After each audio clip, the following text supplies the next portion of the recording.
নমস্কার বন্ধুরা, তুলিস রেসিপি চ্যানেলে আপনাদের সকলকে স্বাগত জানাই। সকালবেলায় রুটি, পরোটা, লুচি এসব থেকে একটু ডিফারেন্ট কিছু ট্রাই করতে সবারই ভালো লাগে।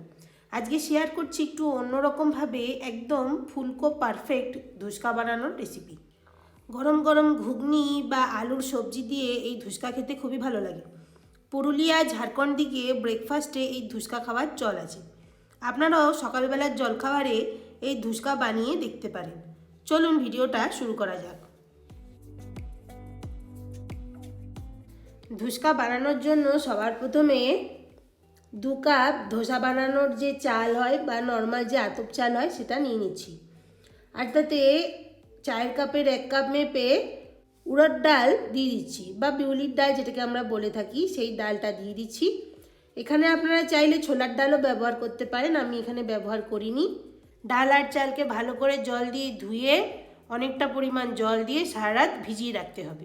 পরের দিন সকালবেলায় সারা রাত এই চাল আর ডালটাকে যে ভিজিয়ে রেখেছিলাম সেই জলটাকে ঢেলে নেব আর মিক্সির মধ্যে অল্প অল্প ব্যাচে কিছু ভাগ করে নিয়ে চাল আর ডালটাকে আমরা মিক্সিং জারে পেস্ট করে নেব।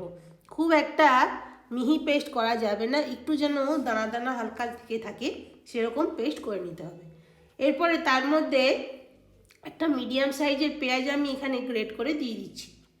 আর তাতে দিয়ে দিচ্ছি একটা পেঁয়াজ, 6 থেকে 7 কোয়া রসুন, 1 ইঞ্চি মতো আদা আর একটা কাঁচা লঙ্কা দিয়ে ওই যে মিক্সিং জারের মধ্যে কিছুটা চালের ব্যাটার লেগেছিল তার মধ্যে দিয়ে ঘুরিয়েই একটা পেস্ট করে নিয়েছি।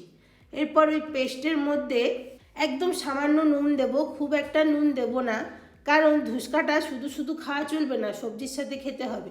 তাই সবজিতে যে পরিমাণ মতো নুন থাকবে সেটার সাথে পরিমাপ করেই ধুসকাতে কিন্তু নুনের পরিমাপটা ঠিক করে দিতে লাগবে। 5 মিনিট মতো ভালো করে ফেটতে হবে, খুব ভালো করে ফেটতে হবে, তাহলেই ধুসকাটা সফট হবে আর ফ্লাপি হবে।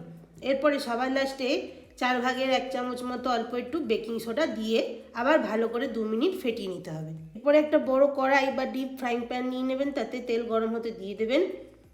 একটুখানি এই ব্যাটারটা দিয়ে দেখবেন যদি তেলের মধ্যে সুন্দর করে ওপরে ফুলে উঠছে নিজে নিজেই, তাহলে বুঝতে হবে যে তেলটা গরম হয়ে গেছে। এরপরে আঁচটাকে মিডিয়াম হাই ফ্লেমে রেখে একটা ছোট সাইজের হাতা বা একটা বড় সাইজের হাতা দিয়ে ব্যাটারটাকে প্রথমে একটু ফেটিয়ে নিতে হবে, তারপরে তেলের মধ্যে আস্তে করে ছেড়ে দিতে হবে। দেখবেন কিছুক্ষণ পরেই সুন্দর করে ধুসকাটা ফুলে উঠবে, নিজে নিজেই ফুলে উঠবে। তারপরে মিডিয়াম হাই ফ্লেমে ধুসকাটাকে 2-3 মিনিট মতো ভালো করে ভেজে নিতে হবে। বেশ একটা গোল্ডেন কালার মতো, যেমন মালপো ভাজার কালারটা হয় বা গুড় পিঠা বানালে যেমন যে ভাজাটার কালারটা হয় সেরকম একটা কালার আসলে ধুসকাটাকে উঠিয়ে অতিরিক্ত তেলটাকে ঝেড়ে নিয়ে থালায় তুলে নিতে হবে। পরের ব্যাচে আবার 1 হাতা করে ব্যাটার নিয়ে লুচির মতো ছড়িয়ে দিয়ে ধুসকাটাকে বানিয়ে নিতে হবে। এই সময় গ্যাসের ফ্লেমটা পুরো একদম হাই আছে রাখা যাবে না, নাহলে বাইরেটা কালার চলে আসবে কিন্তু ভেতরটা কাঁচা থেকে যাবে। মিডিয়াম হাই ফ্লেমেই আস্তে আস্তে ধুসকাটাকে হতে দিতে হবে। একটু একটু করে আমি এখানে 2টো ধুসকা বানিয়ে আপনাদেরকে দেখাচ্ছি। দেখুন, এরা অটোমেটিক্যালি নিজেরাই তেলের ওপর ভেসে আসবে। তারপর 2 পিঠটা সোনালি কালার হয়ে আসলেই ধুসকাগুলোকে অতিরিক্ত তেল ঝরিয়ে একটি পাত্রের মধ্যে তুলে নিতে হবে। একটা একটা করে এই ধুসকাগুলোকে বানিয়ে ফেলতে হবে। সোনালি কালার হয়ে গেলেই দেখুন এক পিঠটা ঘুরিয়ে দিচ্ছি, অন্য আরেকটি ধুসকা যেটা দিয়েছিলাম সেটারও অন্য পিঠটা উল্টে দিচ্ছি। দেখুন কালারটা কত সুন্দর হয়েছে দেখতে। এরপর অন্য পিঠটা এরকম কালার চলে আসলেই অতিরিক্ত তেলটা ঝারিয়ে আমি প্লেটের মধ্যে তুলে নেব। তাহলেই রেডি হয়ে যাবে সকালের একটা অন্য ধরনের রেসিপি ধুসকা। ঠিক একই রকমভাবে বাকি ব্যাটারটা দিয়ে এরকম একটা একটা করে ধুসকা গোল গোল করে ভেজে নেব। তো আজকে রেডি করে ফেললাম ধুসকা। এটা একটু অন্য ধরনের একটি ব্রেকফাস্ট হবে।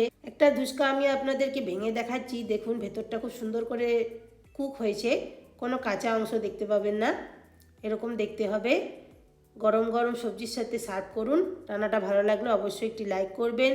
আমার চ্যানেল নতুন বন্ধু হলে চ্যানেলটিকে সাবস্ক্রাইব করবার অনুরোধ রইল। Thanks for watching.